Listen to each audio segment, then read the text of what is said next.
Redefinição da economia argentina, desafios, ajustes e resultados surpreendentes.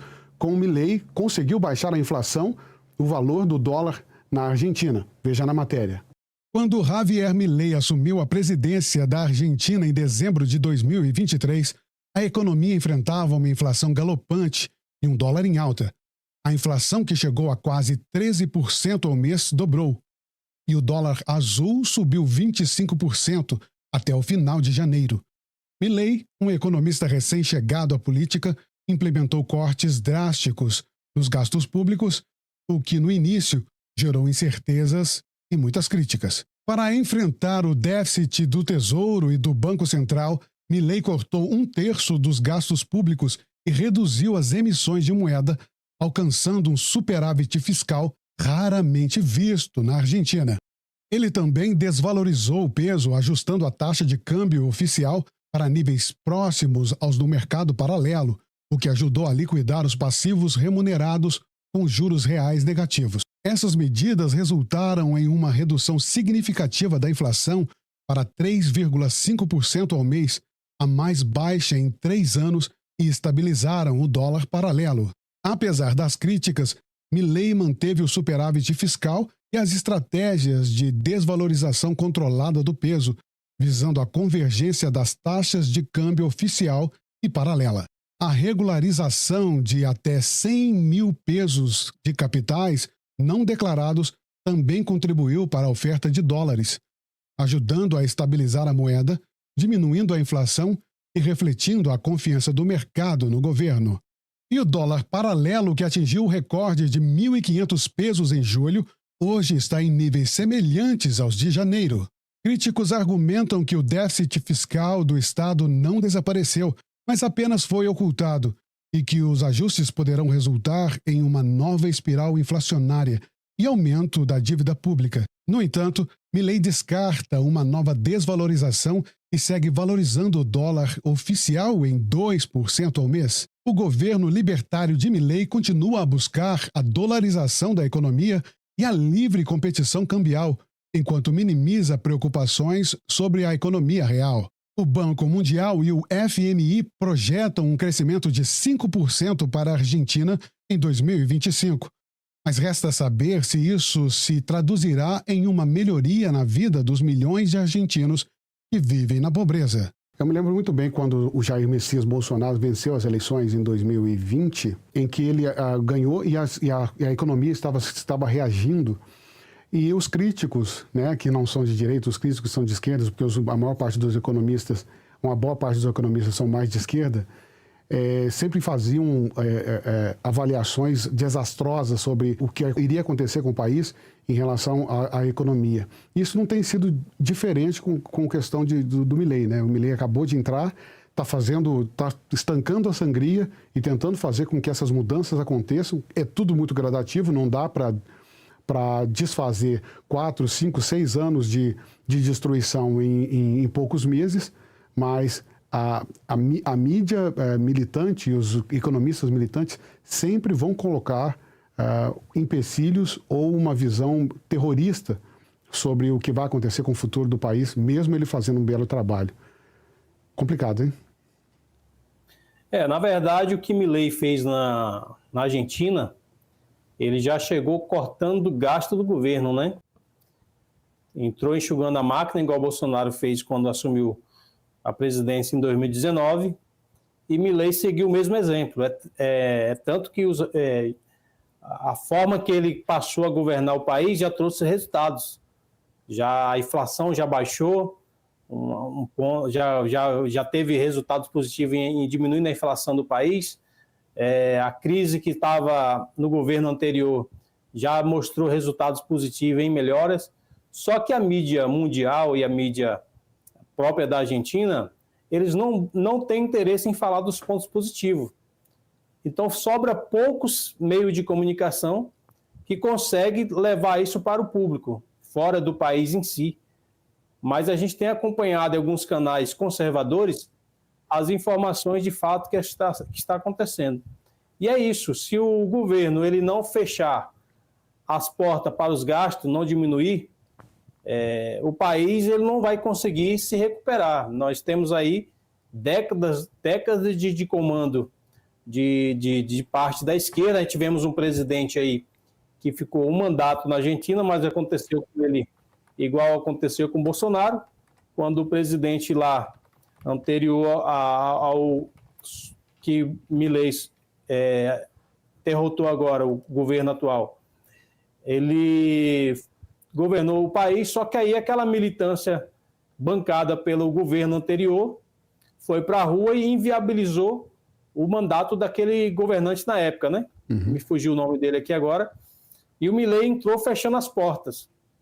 Demitiu diversos funcionários fantasma, né? Diz ele que era fantasma, demitiu vários, centenas de funcionários, milhares aí, e está enxugando a máquina pública. Com certeza vai conseguir entregar um país bem melhor quando ele sair do poder. E, diferentemente do que Milei fez lá, nosso governante aqui fez diferente. Bolsonaro entregou com 23 ministérios, ele já está ao dobro disso no Brasil, e a economia nossa está se afundando. Ou seja, se não governar com responsabilidade e com respeito às contas públicas, o país ele não tem como melhorar. Infelizmente, sorte da Argentina que pegou um Milei que era considerado como doido, né? Um maluco, mas está dando resultado positivo lá na Argentina. Mas é o histórico, né?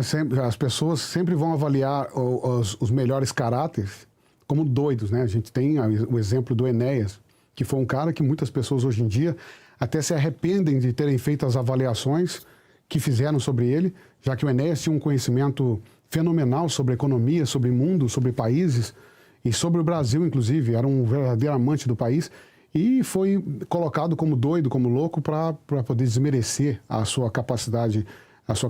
E a mesma coisa está acontecendo com relação ao Milei, mas eles estão mais importando com a aparência, né? A aparência mais despojada, mais desleixada que o Milei tem de se vestir, do cabelo, e usando essa aparência como forma de fazer com que as pessoas não gostem, né? Eles fazem isso com Donald Trump, fizeram isso com várias outras pessoas. Mas em relação ao Milei, o Milei quer privatizar também a gestão de rodovias públicas, né? A estatal de corredores Viales é responsável por administrar algumas rodovias e acumula déficit operacional de 30 milhões de dólares. E ele vai privatizar. Isso vai ajudar bastante, porque a privatização ajuda com estancar também a sangria, né? O governo Milei vai aplicar testes de competência para servidores públicos. Toda vez que você coloca pessoas que têm sabem exatamente o que estão fazendo, são técnicos naquelas áreas, vão cumprir esse trabalho com bastante competência, né? E vai valorizar, de certa forma, o dinheiro público, né? E foi mais ou menos o que também o Jair Bolsonaro fez no Brasil enquanto foi presidente, colocando pessoas técnicas, e nós tivemos vários exemplos muito bons e muito positivos, até mesmo como governador de São Paulo, o Tarcísio, que fez um trabalho fantástico também no Ministério da Infraestrutura e outras questões. Também o Milei, na Argentina, tem a menor inflação desde setembro, desde 2021, e o Congresso mantém o veto que Milei de aumentar as verbas para as universidades. Ele também está fazendo com que está diminuindo ou vai acabar com a Receita Federal argentina, fazendo com que todas as taxas que sejam cobradas sejam taxas direcionadas, não mais aquela tortura que se comete com os cidadãos. Não só isso acontece na Argentina, mas também acontece no Brasil. Então, não dá para falar que ele está fazendo um trabalho ruim, né? Só um ponto aqui, Regis, que eu falei sobre o ex-presidente que tentou mudar a história da Argentina e não conseguiu, é o ex-presidente Maurício Macri. Mas é isso. Como você falou, e agora o Milei está tentando acabar com o que nós temos aqui no Brasil, a Receita Federal, né? Um órgão que ele não cansa em criar taxas e sugar as finanças da população quando não consegue devolver em serviço e em melhoria de qualidade de vida para a sociedade. É importante que os governos, em vez de se colocarem à disposição do povo a ser candidato, e quando chegam a ser eleitos, eles têm que entender que eles são empregados do povo. Mas muitos assumem o poder como se fossem reis, né? Como se a sociedade fosse os seus empregados e tivesse que bancar toda a mordomia que eles querem bancar. Nós temos aí exemplos que somos de vista de políticos que vivem na mordomia, vivem no bem bom, curte os melhores hotéis quando viajam, os momentos de férias deles vão para os melhores resorts do mundo afora, enquanto a sociedade está passando fome em alguns países, está passando necessidade por falta de saúde, educação, segurança pública. A exemplo do nosso país, que a segurança pública está um desastre. Mas eu acredito que o Milei vai conseguir mudar a história da Argentina. Entrou determinado, vai ser tratado como louco há muitos anos, não vai ter como, mas o importante é ele melhorar a vida dos argentinos que estavam aí há mais de 2 décadas na mão da esquerda, envolvidas em crimes, a esquerda daquele país, e mesmo assim esse grupo conseguiram liberdades na justiça, a exemplo do que está acontecendo no Brasil. É isso aí. Vamos com a nossa próxima matéria, futebol e crimes. Mais de 250 detidos, uma arma e 2 versões. A confusão do Peñarol. A Polícia Militar do Rio de Janeiro não informou o número exato de detidos na confusão que aconteceu nesta última quarta-feira, dia 23 de outubro, no Rio de Janeiro, envolvendo torcedores uruguaios do Peñarol. De acordo com o órgão, foram mais de 250 pessoas levadas para a delegacia e uma arma foi apreendida. O clube uruguaio joga a semifinal da Libertadores, mas a torcida do Botafogo não vai poder assistir a partida de dentro do estádio Campeão del Siglo, na quarta-feira, dia 30 de outubro. A decisão foi oficializada na tarde desta última segunda-feira, dia 28 de outubro, pelo Ministério do Interior do Uruguai. O Peñarol pediu aos seus torcedores que evitem andar em grupos e com adereços do clube nos arredores do estádio, além de solicitar que eles cheguem ao menos com 3 horas de antecedência. Ainda, segundo a Polícia Militar, a briga generalizada que terminou com depredações, saques e roubos, inclusive com um ônibus e uma moto queimados, começou após um uruguaio roubar um celular no quiosque. O aparelho foi recuperado e o torcedor encaminhado à delegacia. A versão uruguaia, no entanto, é diferente. Eles alegam que já havia hostilidade na região provocadas por torcedores de clubes cariocas. Havia botafoguenses e flamenguistas no local. A região já é conhecida como ponto de encontro dos torcedores do Peñarol quando o clube joga no Rio de Janeiro. Pessoas mascaradas saquearam um ônibus que transportavam os uruguaios. O governador Cláudio Castro determinou que os torcedores sejam escoltados para fora do Rio de Janeiro sem que assistam à partida. Já o Ministério do Esporte afirmou por nota que demandou que os órgãos responsáveis pelo esporte adotem sem hesitação medidas administrativas severas contra a torcida organizada do Peñarol, responsabilizando-a diretamente pelos atos de violência. Bom, fazendo avaliação, nós somos brasileiros, né? Fazendo uma avaliação geral sobre a questão sobre o Brasil e sobre a torcida do Uruguai, dá para acreditar bastante que no Rio de Janeiro eles estavam correndo muito mais riscos do que os cariocas que estavam lá, né? Esses crimes aí envolvendo futebol é algo que dura há décadas, né? A violência no futebol, as torcidas organizadas, e é algo que precisa ser revisto. Eu acho que as federações de futebol aí, responsáveis por cada time, cada seleção de futebol aí, precisam repensar, e os países também precisam pensar na questão das leis, né?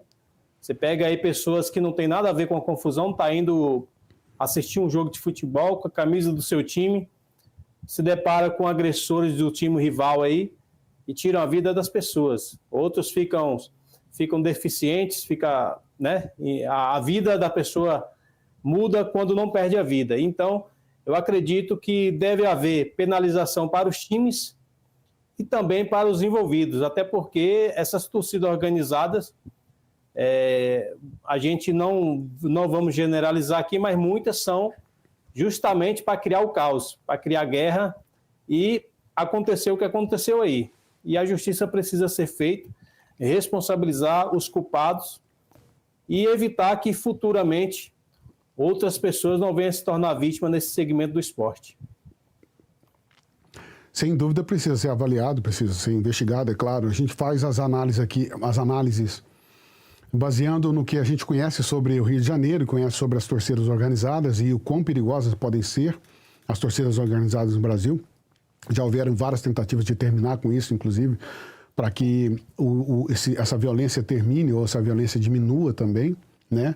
Mas há que se investigar e agora só resta esperar. Mais que o governo brasileiro e também